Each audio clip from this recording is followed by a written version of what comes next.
Hi guys, माझ्या चॅनलमध्ये तुमचं स्वागत आहे। आज आपण बनवणार आहे चवदार झणझणीत कलेजी फेटा। तर इथे अर्धा किलो कलेजी फेटा घेतलेला आहे। आणखीन त्याच्यामध्ये टाकायला आपण हे 2 कांदे बारीक चिरून घेतलेले आहेत, 2 तेजपत्ते घेतलेले आहेत, ही कोथिंबीर कापून घेतलेली आहे आणि हा हिरवा मसाला 4 मिरच्या, कोथिंबीर, अद्रक, लसूण बारीक करून घेतलेला आहे। आणि हा आमचा गाठी मसाला 2 चम्मच घेतलेले आहेत आणि हा धनिया पावडर, गरम मसाला, हळद, मीठ आणि कस्तुरी मेथी घेतलेली आहे। चला तर आपण आता सुरुवात करूया। आता आपण इथे तेल घेतलेलं आहे 2 चम्मच। आणखीन तेल गरम झालेलं आहे। आता ह्याच्यामध्ये आपण कांदा टाकूया।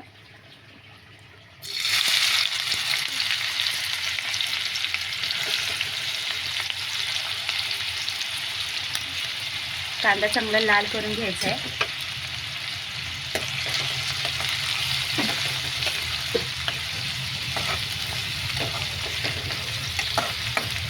आता आपण हिरवा मसाला टाकून घेतलेला आहे। आता आपण इथे हे मसाले टाकूया सुकेवाले।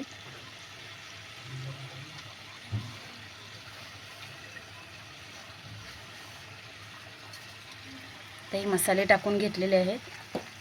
आता आपण हे चांगलं हलवून घेऊया।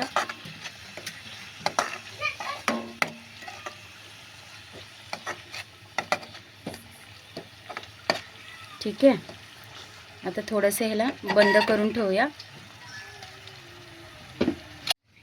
आता 5 मिनिटं झालेली आहेत। आता आपल्या चांगलं तेल पण सुटलेलं आहे मसाल्याला। आता आपण ह्याच्यामध्ये हा कलेजी फेटा टाकूया। आता ह्याला छान हलवून घेऊया। चांगला मसाला मिक्स करून घेऊया। आता छान हलवून झालेलं आहे। आता ह्याच्यामध्ये थोडंसं पाणी टाकूया।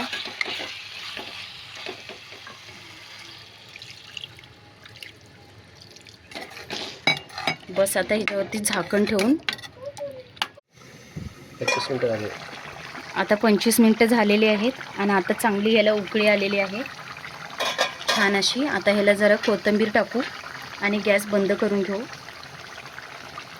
आणि आपला कलेजी फेटा तयार तर झालेलाच आहे। की आपण कोथिंबीर टाकलेली आहे। थोडंसं हलवून घेऊया आणि गॅस बंद करूया। आता मी गॅस बंद केला आहे। गाईज, आता मस्तपैकी कलेजी फेटा तयार झालेला आहे आणि त्याच्याबरोबर भाकरी, कांदा, लिंबू मस्तपैकी। आता गाईज बघू शकता आपला कलेजी फेटा तयार झालेला आहे छान असा। आणि असे छान रेसिपी बघायची असेल तर माझ्या पेजला फॉलो करा, आणखीन लाईक करा आणि सबस्क्राईब करा, आणखीन तुमच्या मित्रमैत्रिणींना शेअर करा। Bye, thank you.